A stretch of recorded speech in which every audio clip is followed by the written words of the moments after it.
Hello, coucou les graines de joie, ravie de vous retrouver pour notre rendez-vous là, de 18h30 et nous sommes J-6 avant le lancement et l'arrivée de mon livre Souris à la vie et la vie te sourira dans les librairies, sur la Fnac, sur Amazon, etc. etc.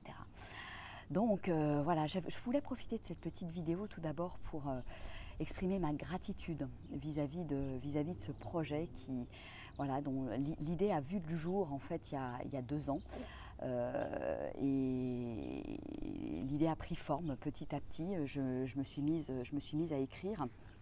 Et le livre a pris consistance l'année dernière. Donc c'est un livre qui parle de mon cheminement, qui parle de ma transformation,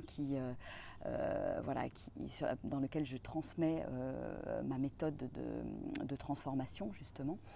Et donc avec plein d'astuces, plein de choses très très concrètes, plein d'outils à utiliser, à mettre en place dans son quotidien. Et c'est assez rigolo parce que l'année dernière, le gros du livre était prêt et j'ai eu des portes fermées vis-à-vis des éditeurs. Il y en avait une quinzaine à peu près dont j'avais fait le tour et les portes étaient fermées. Et donc j'ai remballé mon projet en me disant que c'était peut-être pas une bonne idée, etc. Et comme quoi il faut persévérer et quand c'est le bon moment, il y a toujours un bon moment et il faut savoir écouter la vie. Et en fait, en début d'année 2018, je me suis mise à, je ne sais pas pourquoi, j'ai eu l'intuition qu'il fallait que je retravaille sur le contenu, que je l'améliore, que je l'enrichisse avec encore plus de choses personnelles. Et puis je l'ai enrichi également avec des inspirations, graines de joie, donc des petits textes inspirés et inspirants.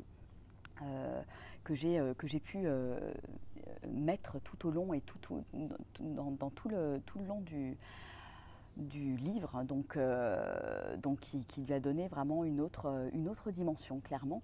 Et c'est rigolo parce qu'une fois que j'ai fait ça et que j'ai présenté la nouvelle version, il m'a suffi d'un rendez-vous chez un éditeur pour que ça fonctionne. Et j'ai trouvé ça absolument magique. Et à certains moments, oui, il faut savoir saisir des opportunités. C'était pas forcément prévu pour cette année, on va dire. Mais voilà, l'éditeur m'a donné l'opportunité en fait de le lancer cette année. Donc c'était un travail hyper en accéléré, en l'espace de puisque mon rendez-vous a eu lieu le 19 mars et le livre va sortir le 5 juillet. Et en fait, c'est tout simplement de vous dire et de partager avec vous que quand c'est le bon moment, les choses s'enclenchent, les choses se mettent en marche et on a l'impression d'être complètement porté et les choses se font vraiment hyper facilement.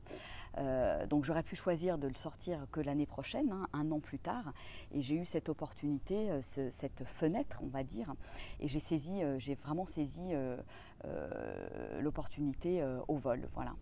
Donc c'est ce que j'avais envie de partager avec vous ce soir. Puis j'ai envie également de partager avec vous un des petits textes qui jalonnent mon livre, et notamment un texte qui fait l'introduction de ma première étape de transformation. Et je vais le partager avec vous, enfin une partie de ce petit texte, je vais le partager avec vous ce soir. Tout est là, à l'intérieur de toi. Écoute ce petit murmure, cette petite voix qui chuchote. Apprends à te poser, à faire silence et écouter ton cœur. Respire, écoute le chant des oiseaux, la brise du vent et remplis-toi de l'énergie de vie. Tout est parfait, tout coule, tout est juste. Pas besoin de planifier, juste être, ressentir, aimer, partager. Accepte le cadeau de l'instant présent, sans vouloir le modifier, le changer. Accueille tout et apprends de tout.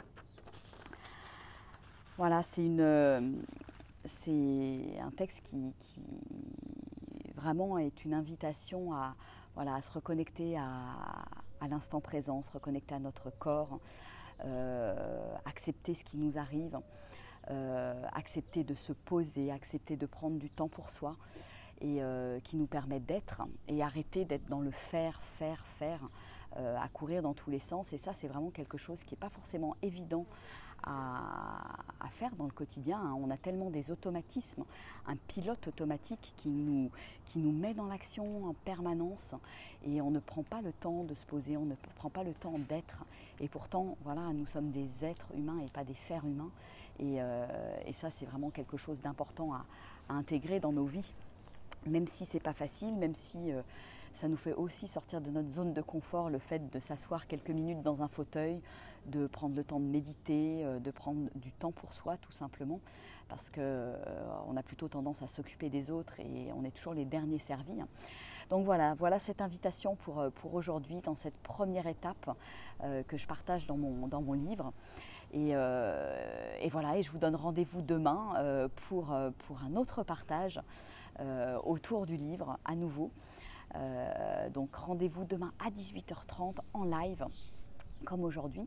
Et puis petit aparté donc aussi sur le challenge qui est en cours sur les 30 jours sans sucre. Voilà, est-ce que vous tenez bon? Alors je vois qu'il y en a certains ou certaines qui ont des petits craquages. Écoutez, tenez quand même bon, prenez cette sacrée décision hein, de vous faire confiance, de tenir vos engagements, de tenir vos promesses, parce que ça c'est vraiment important pour construire votre estime de vous. Donc moi c'est vrai que voilà, et là, hier soir ils étaient tous à se prendre des desserts, il y avait des jolies petites mignardises avec le café ou le thé, et j'ai résisté parce que je me suis engagée et j'ai profondément envie de tenir la promesse que je me suis faite envers moi-même et envers vous. Voilà. Donc ça peut être aussi un élément important pour vous, et le fait d'être en groupe, de se soutenir, de savoir qu'on est plusieurs dizaines à suivre ce challenge, je pense que ça peut être super motivant et vous aider à passer ce cap des premiers jours sans sucre. Voilà. Bon écoutez, n'hésitez pas à partager dans vos commentaires sous le post, et puis à me partager un petit peu où est-ce que vous en êtes de votre challenge. Voilà, je vous embrasse, je vous fais des gros bisous et je vous dis à demain 18h30. Au revoir.